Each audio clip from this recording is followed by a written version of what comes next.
Hi guys, Recap Bro here. Today I'm going to explain the American romance and drama film, Titanic. Released in the year 1997. Let's get started. This movie begins in 1966 when a team of researchers led by Brock Lovett on board a submarine searching the wreck of the RMS Titanic, under the sea for a necklace with a precious diamond as its pendant known as the Heart of the Sea. They recover a safe which they bring back to the surface. Every member of the ship is hoping it holds the necklace, but instead it is filled with mud and a drawing. When the drawing is properly cleaned, it displays a nude woman with the Heart of the Sea around her neck. The drawing is signed by JD and is dated April 14, 1921, and this restores the team's hope of finding the necklace. The drawing is broadcast on TV in hopes of finding someone connected to it. 101-year-old Rose Dawson Caver, while molding at home, sees the drawing on TV and immediately recognizes it. She is the one who was drawn. She calls Brock to inform him she is the one in the drawing. Brock asks that she come on board even though another team member insists Rose died in the wreck years back. She is later brought aboard alongside her granddaughter, Lizzie. After they both get settled in, Rose immediately asks to see the drawing. Some other items retrieved were shown to her, they used to be hers. She then recounts the story of her days aboard the RMS Titanic. In April 1912, a 17-year-old Rose DeWitt steps out of her carriage alongside her affluent fiancé, Cal Hockley, and her mother, Ruth, who is widowed. They all board the Titanic going from Southampton to New York. Rose expresses their sadness. She isn't in love with Cal, but her mom has insisted that she marries him due to her family's financial problems. On the other hand, near the harbor, a poor young artist and his friend Fabrizio bet to win 2 third-class boarding tickets. They won and enthusiastically celebrate their win, but they were brought back to Earth when a man announced the ship will be leaving in 5 minutes. They both hurriedly run out. They barely made to the ship on time. As they set sail, the passengers on board wave to the onlookers, and a while later, Jack and his friend find their room. The other occupants of the room are shocked when they learn their friend lost his ticket to Jack and Fabrizio. Cal rents a private deck for himself, Rose and Ruth. He walks in on Rose decorating the room and expresses his dictate at the paintings she chose. Rose introduces us to a woman, Molly Brown. The next afternoon, they both sailed west without any problems. The captain of the ship instructs that they go on full speed.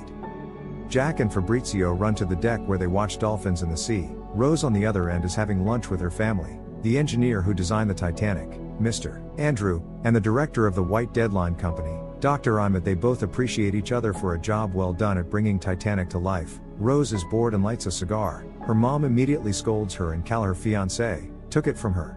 Rose gets irritated. Dee walks away from the table. Ruth apologizes to the rest of the table for her daughter's supposed misconduct. As Rose walked onto the deck, Jack sees her for the first time and couldn't take his eyes off her. Another passenger on the ship, Tommy Ryan, immediately warns him, telling him it is near impossible for people like them to get to the likes of her. Rose notices Jack staring at her, but she looked away and she walks off. Then her fiancé comes up to her. At the dinner table later that night, Rose is lonely and bored with her routine life. Thinking no one cares about her, she runs out of the room, past Jack, who lies watching the stars on the dock. Rose is about to jump off the boat when Jack tentatively walks towards her and reaches for her. He managed to convince her not to jump, so she put her hand in his, but before he could pull her in, she slipped and immediately starts screaming for help. Jack was able to pull her back in and she fell across him. People who had to hear her scream, including her fiancé, runs towards them, but when they find them in a compromising position, they immediately accuse Jack of trying to rape her. Jack was handcuffed, and when Cal grabs him, questioning him, Rose quickly steps in to tell Cal that Jack was only trying to save her. She lied to him, saying she was leaning over to look at the propellers, but all thanks to Jack, who had caught her before she fell. Cal lets go of Jack and he is released. He is offered a 20 as a reward, and when Rose expresses her displeasure with how much is offered, he asks Jack joined his table for dinner the next day. Later that night, while Rose is sitting in front of a mirror, Cal walks in and gives her a necklace with a 56-carat diamond pendant and wears it around her neck. He gave it to her to show how much he loves her, and he also asks that she opens her heart to him. The next morning, Jack and Rose spend time together getting aquatinted on the deck. Jack asks her if she loves Cal and she immediately gets defensive. When Rose checks the book Jack carries everywhere, she realizes he is an artist and is impressed by his drawings. Mr. Ismay insists the captain increase the speed of the ship, wanting everyone to marvel at her speed, and although the captain was not in support, he had no choice but to do as Mr. Ismay asks. While Ruth and some other ladies are taking a stroll on the boat deck, they come across Jack teaching Rose to spit like a man. They are surprised and her mother mostly embarrassed, but Rose goes on to introduce Jack to the women. She was with her mother when it was time for dinner. Molly Brown, however, asks if Jack has something to wear and then offers him her son's dress to wear for dinner. Rose and Jack meet at the stairs before dinner, so Rose showed him around, filling him in on the gossip. During the dinner, Jack charms everyone at the table except Cal and Ruth, and as Jack is leaving, he slips Rose a note asking to meet him at the clock. They both meet and he took her to his part of his ship where they spent the rest of the day dancing. Lovejoy finds them in an embrace and reports back to California. The following day, while having breakfast, Cal is pissed and he flips the table, demanding from Rose why she spent time with Jack, and Rose is left shaken. While she dressed up later that morning, her mom, Ruth, warns her against spending time with Jack and telling her they need Cal for his money. Rose distances herself from Jack after he confessed his feelings to her, but she can only bear staying away from him for a short while. She later meets with him at the deck. They end up standing on the rail, arms away from their sides, enjoying the ride, and they share a kiss.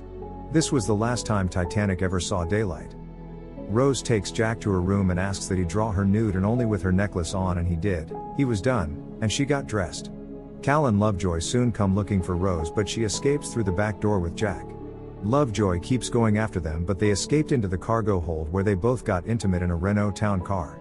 Jack and Rose later went onto the deck where they witnessed the Titanic hit an iceberg. Because of the speed at which the ship was moving, they also overhear the captain and other officers discussing the damage done.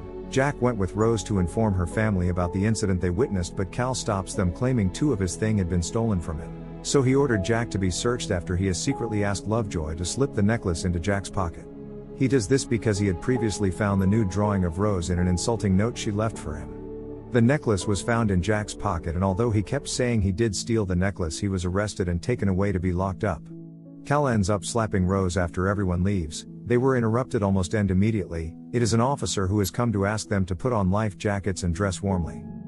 As the boats begin to get flooded, Cal takes Rose to the deck to put her on a lifeboat, but as she was about to get in, she changes her mind and runs away from Cal, going in search of Jack. When she finds him, he is handcuffed to a metal pole and she has to break the handcuffs with an axe as the room begins to fill up with water.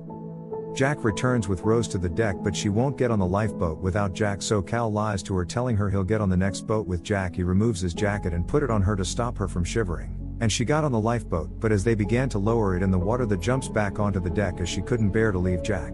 They ran to each other and Jack hugged her, asking why she came back on deck. Cal is pissed and he immediately comes after them with a gun, shooting at both of them. As they were running, they get stuck behind a door and they barely made it out alive. When Cal exhausted all the bullets in his gun and noticed that the boat was getting flooded much faster than before, he turns back and returns to the deck. Back at the deck, no one is allowed on the lifeboats except women and children, so Cal picks up a girl and claims he is her father, and they are both led in a boat. While Rose and Jack are returning back to the deck, they pass by Mr. Andrew, who has chosen to sink with the boat since he built it. When Jack and Rose make it back on deck, one side of the ship is already sinking, so they both run to the other end, holding on to the railings until the ship split into 2. Just as one end sinks, the other end soon begins to sink too.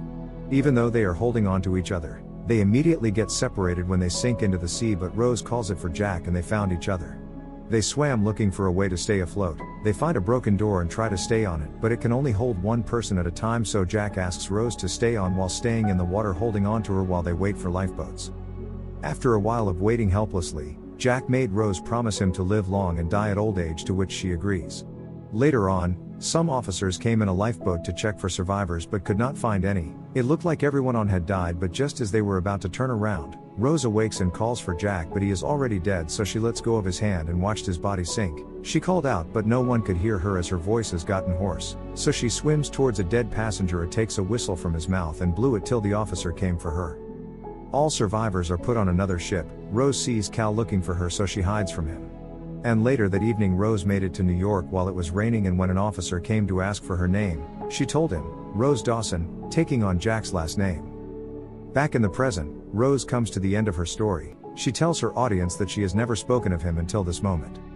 101-year-old Rose egors to the deck holding the necklace. She had found it in the jacket Cal put on her before the ship sank. Rose climbs the rail and drops the necklace into the sea. She then returns to her room, lay on the bed, and dies in her sleep. But she wakes up 17 years old on the Titanic with every passenger aboard and Jack waiting at the top of the stairs where they reunite. The end. Thanks for watching. Please like, subscribe, and click the bell icon to get new movie recaps.